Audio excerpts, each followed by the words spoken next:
The story begins on a dark, stormy, and rainy night. A terrified security guard suddenly rushes out of the city morgue in a panic. He appears deeply disturbed and frightened, as if he has witnessed something impossible. As he runs, he is struck by a moving car and falls into a coma. A few minutes later, a veteran and quiet police inspector, Jamie Pena, arrives at the scene. Jamie is a broken man. Years ago, he lost his wife in a car accident, and this case drags him back into the darkest memories of his past. When Inspector Pena enters the morgue, he is confronted with a strange scene. The security cameras reveal that, before fleeing, the guard encountered something in the corridors that terrified him almost to death. But the real shock awaits in room number 3. The body of a wealthy and influential woman named Vyncke Villaverde, who had died of a heart attack only a few hours earlier, has mysteriously disappeared from the morgue drawer. There are no signs of forced entry or broken doors. It is as if the corpse got up on its own and walked out of the morgue. Inspector Pena immediately contacts Micah's younger husband, Alex Aloha. Alex is an intelligent pharmacist and chemist who has achieved success thanks to his wife's wealth. When he arrives at the morgue, he appears calm and grief-stricken, but his eyes tell a different story. Inspector Pena, a seasoned detective, immediately notices the contradictions in Alex's behavior. At this point, the film uses numerous flashbacks to reveal the hidden layers of the couple's life together.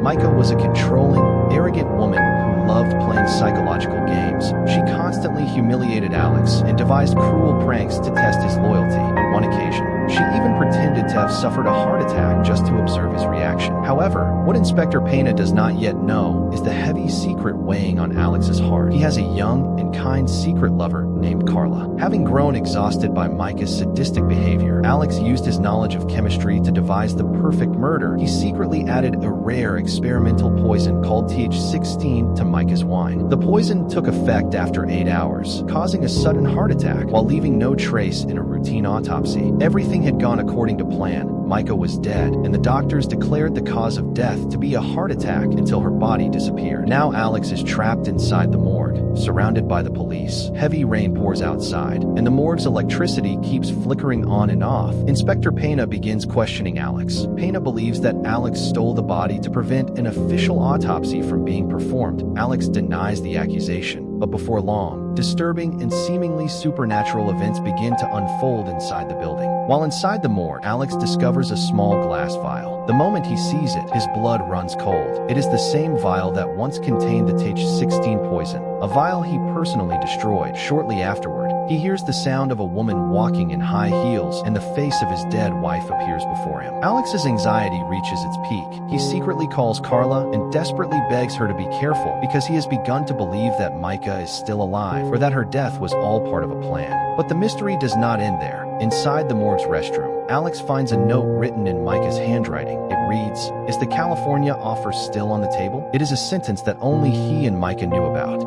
Little by little, Alex begins to lose his sanity. He becomes convinced that Micah never actually died. Instead, he believes the poison placed her into a coma or a state of suspended death, and that she has now awakened to take revenge on him. He repeatedly begs Inspector Pena to close all the roads, but Pena believes these are merely psychological games designed to make Alex appear insane. As the night moves closer to dawn, the mystery becomes even more tangled. The police recover Micah's preliminary autopsy report, which indicates that a suspicious substance was present in her blood. Inspector Pena increases the pressure on Alex. He then tells Alex about his own life, how his wife was killed in a hit-and-run accident, and how the driver escaped, leaving him unable to bring justice to her death. Pena says, justice may be delayed, but it always finds its way. Meanwhile, the police discover evidence leading to Carla, Alex's lover. Realizing that Carla's life is now in danger and believing that Micah has probably gone after her, Alex finally breaks down. In a complete psychological collapse, he confesses to Inspector Pena, "Yes, I cheated on my wife with Carla. We're having an affair, and we truly love each other. If Micah had found out about our relationship, she would have destroyed both of us." Then he makes his final confession. "Yes, I killed Micah. I poisoned her, but she didn't die. She's alive. She took her own body from the morgue to torture me." Alex begs Inspector Pena to go to Carla's apartment before Micah reaches her. Pena agrees. The detectives enter Carla's apartment, only to discover that it has been vacant for a long time. No one has lived there for months, and there is no evidence that a person named Carla has ever existed. They get back into the car and head toward Carla's house. Suddenly, while sitting inside Pena's car, Alex notices something strange.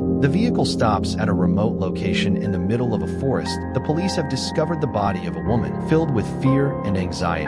Alex immediately thinks of Carla, terrified that something may have happened to her. The officers walk into the forest and recover the body. Yes, that is Micah's body. The moment Alex sees the corpse, he tries to escape into the forest, with Inspector Pena chasing after him. Suddenly, Alex feels an overwhelming weakness spread through his body. He can no longer breathe and collapses to the ground. Inspector Pena stands over him. The exhausted, broken detective is gone. Now, his eyes burn with the fire of revenge. Pena begins to speak, and one of the greatest plot twists in Spanish cinema is revealed. Alex, you know Carla, don't you? The young woman you fell in love with, the one who gave you the courage to kill your wife. Pena reaches into his pocket and pulls out a photograph. Carla is my daughter. A deadly silence falls over the forest. Alex stares at Pena with eyes wide open in disbelief. The final flashback begins. 10 years earlier, a car carrying a mother and her daughter was involved in a devastating accident. The mother died instantly. She was Pena's wife, while the young girl remained trapped inside the wreckage, suffering for hours before she was finally rescued. The driver responsible for that accident was none other than Alex and Micah. Because of their wealth and influence, they fled the scene without helping the family and later buried the case through bribery. For the next 10 years, Pena and his daughter, Carla, dedicated their lives to planning their revenge. Using a false identity, Carla got close to Alex, manipulated his emotions, and gradually convinced him to murder Micah using the TH16 poison. In reality, everything that happened that night at the morgue, from the disappearance of the body to the vial of poison and even the note left in the restroom, had been carefully orchestrated by Inspector Pena and his associates. Their plan was to push Alex to the brink of insanity and force him to confess to Micah's murder. Alex feels his heart beginning to fail. He realizes that the weakness spreading through his body is not caused by fear. Inspector Pena looks at his watch and says, "Exactly 8 hours ago, when Carla handed you that glass of wine, she put your own poison, TH16, into it. It's time. Alex, justice has been served." The film ends with a wide shot of Inspector Pena as he leaves the dying Alex behind and walks calmly toward his car. It is the perfect revenge, cold, calculated, and flawless.